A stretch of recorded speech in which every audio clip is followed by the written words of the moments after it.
Unit 5. The Stolen Generations, an Australian Tragedy.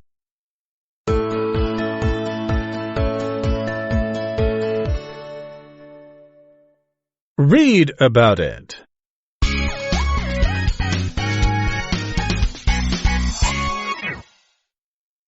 Sheila Humphreys is a successful artist and a mother of 8. Now in her 70s, she spends her days painting and telling stories about her life. Sheila's childhood was miserable due to a failed government policy. Her parents were too poor to raise a large family. When Sheila was 4, they took her to a children's home, believing she would have a better future there. But her life at the children's home was intolerable. She was made to do the laundry and a lot of housework. When she was 8, her parents took her home again.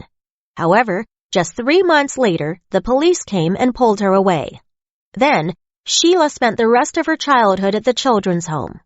During this time, she was treated like a slave and was never educated. Why did such a tragedy happen? The reason is that Sheila's family were Indigenous Australians. It was the racial policy that tore Sheila's family apart. If they had been white people, their lives would have been different. Sadly, stories like Sheila's are common across Australia.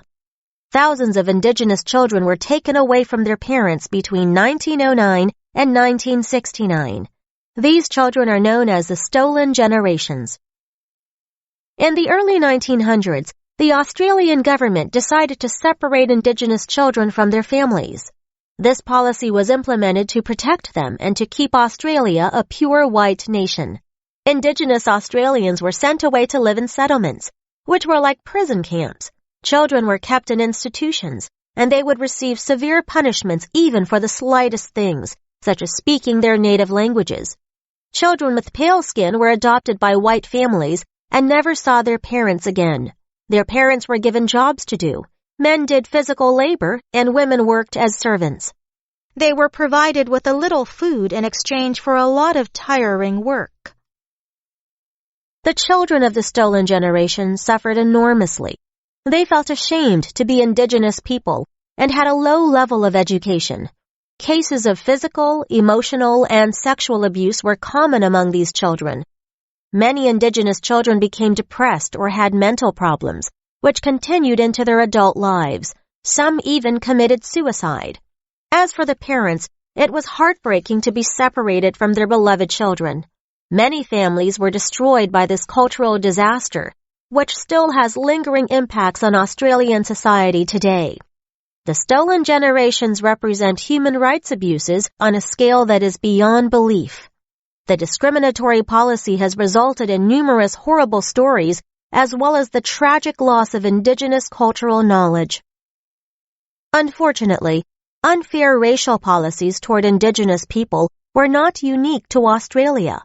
First Nations children in Canada and Native American children in the United States had also been discriminated against and removed from their homes. If people hope the world becomes a better place, it is everyone's responsibility to ensure that people around the world can get fair treatment. Therefore, people must learn to respect one another, regardless of race or culture, and make sure no child has to go through what Sheila experienced all those years ago.